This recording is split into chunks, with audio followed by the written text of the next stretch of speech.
Hi, this is a recorded lecture for topic A3.1.2, physical properties, and then we're looking at material classification and properties. And this is design in theory, and this is SL content. Just a quick reminder of our inquiry focus.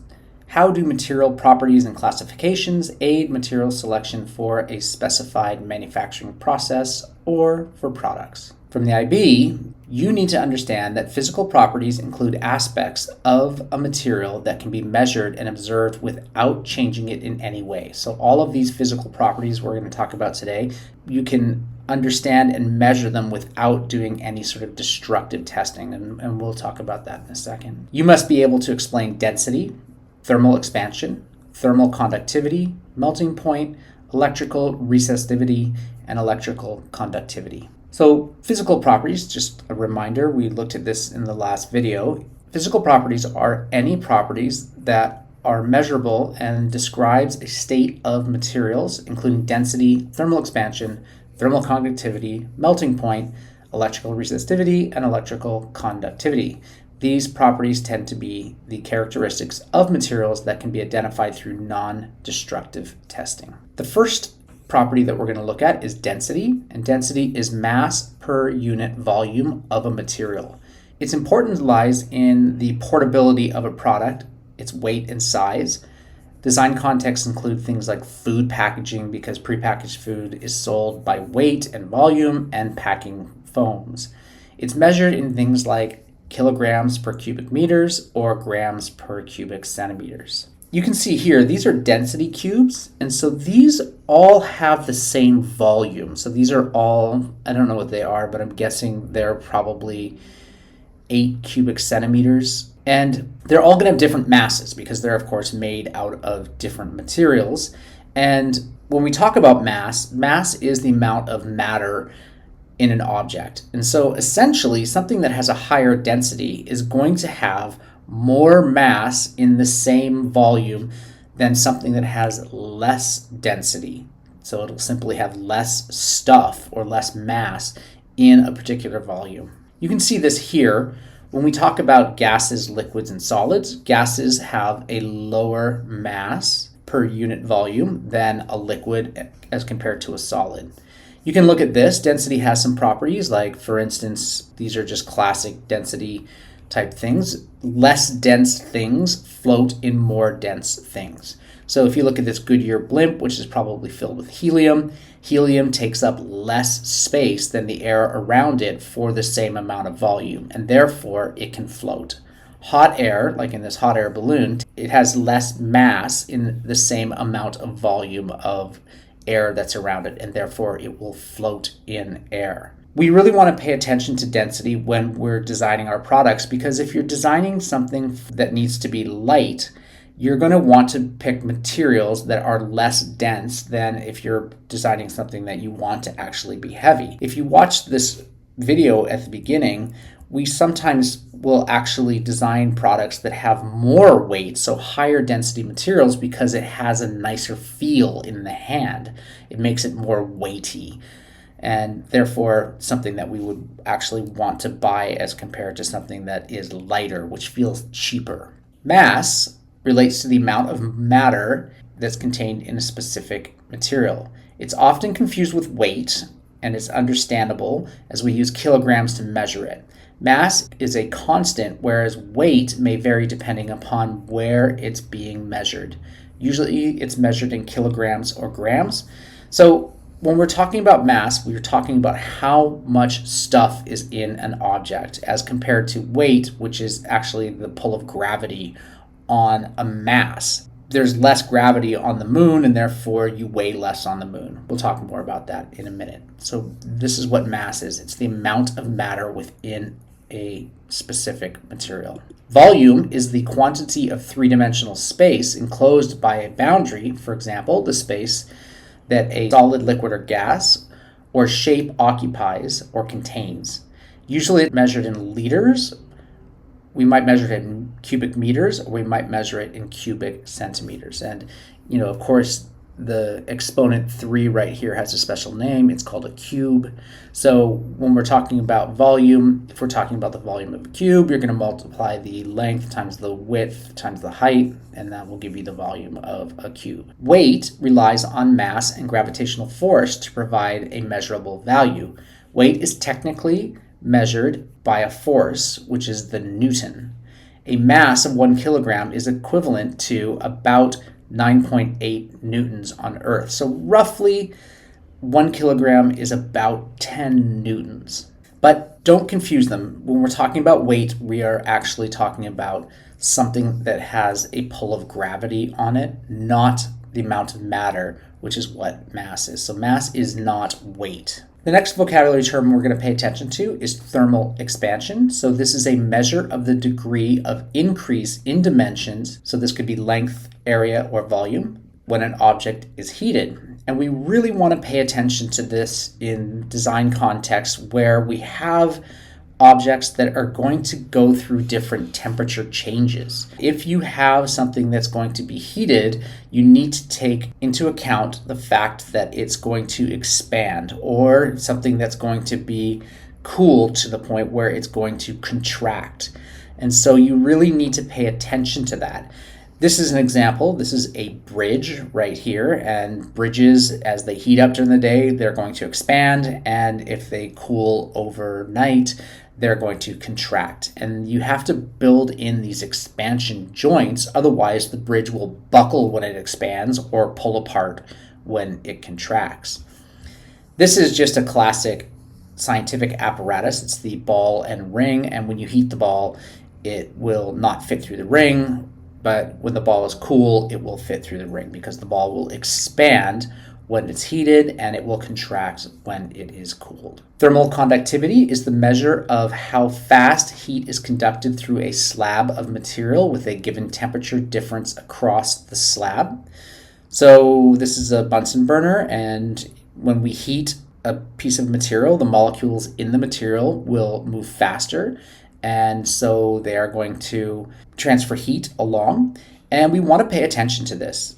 This design contexts for this kind of product can involve things like, is this product going to be heated? If it is going to be heated, is it going to be held by people? Like, so for instance, frying pans have handles which have non-conductive materials or materials that conduct less. If I want to insulate a product from either keeping cold inside the product, like a cooler or a refrigerator, or keeping heat inside, like my house with double pane windows, or do I want to keep heat outside? So you want to pay attention to that thermal conductivity. How can heat move through that particular piece of material? Heat always flows from a hot area to a colder area. This is a scientific apparatus where you heat up the center and the heat will move differentially through these different spokes, and there's a little ball on the end that has some beeswax that's holding it, and as the heat moves through the different spokes, it heats up the beeswax and the little balls will fall off.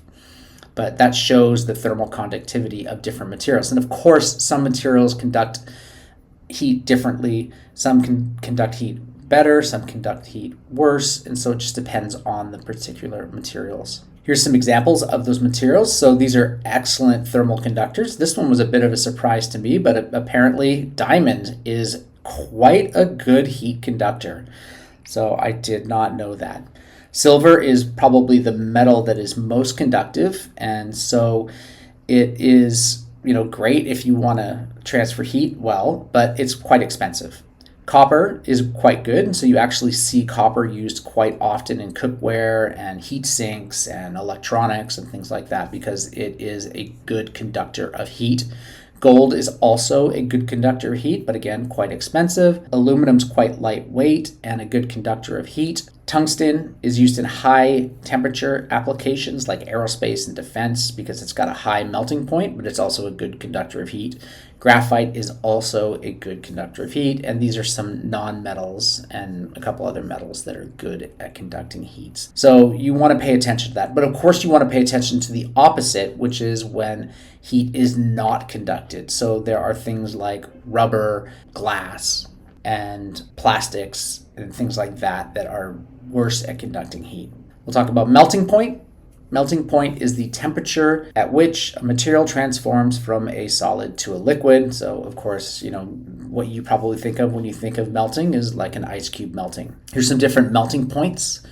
So you can see that these are important. And again, you want to pay attention to the actual temperature at which your designs are going to be used in. So if you, for instance, are going to be using your design in a temperature that is, say, above 660 degrees, like cookware or something like that, you probably don't want to be using aluminum because it'll melt at 660 degrees Celsius, whereas copper melts at 1084 and iron at 1500. So these kinds of things, you need to pay attention to them as you are making your products. Electrical resistivity and electrical conductivity is the measure of a material's ability to conduct electricity. A material with low resistivity will conduct electricity well. And of course, that means that it is quite conductive. And so the most conductive metals are silver is the best. And this is great for really specialized applications where cost is not really a concern, such as like high-end audio systems or certain electronic contacts. So you're going to maybe use silver in those cases because it's great at conducting electricity.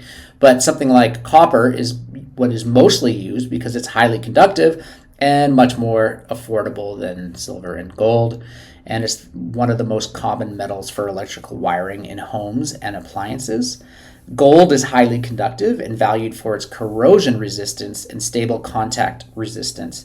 It's often used to coat connectors and semiconductors and components and things like that. So gold is used also in like high-end electronics where you have those contacts because it doesn't corrode. And that's really important in those cases because corrosion will limit your electrical conductivity because corroded copper or corroded silver doesn't conduct electricity as well as the pure copper or pure silver.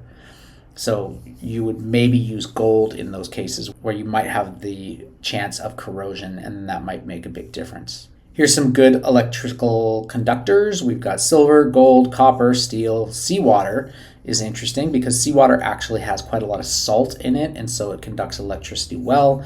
These are 5 electrical insulators, so these are going to have high electrical resistivity, so rubber, glass, oil, diamond, and dry wood. It's interesting that diamond conducts heat quite well, but not electricity, whereas silver, gold, and copper, they conduct both heat and electricity quite well. We're going to talk just briefly about transparency and opacity. This is not something that you have to know, but you should be aware of. So it is a physical property. So this tells us how much light can pass through a material. So of course, this particular piece of acrylic right here is transparent. We can see through it. We get a clear image. This is translucent. You can just see the light bulb right here, and you can tell that it's glowing on the other side of this particular piece of acrylic. And this is frosted. And then this is opaque. You can't see the light bulb through there. And so you want to think in your design context about things like privacy. Do you want, for instance, do you want a transparent product so that people can see inside it, or do you want something that is not transparent? So these are all considerations that you need to have when you're looking at the different products that you might be designing. So transparent, you can see through it clearly like glass. Translucent, some light passes through, but it's blurry like frosted glass. And opaque, no light passes through it at all. So this might be wood or metal. All right, thank you for watching.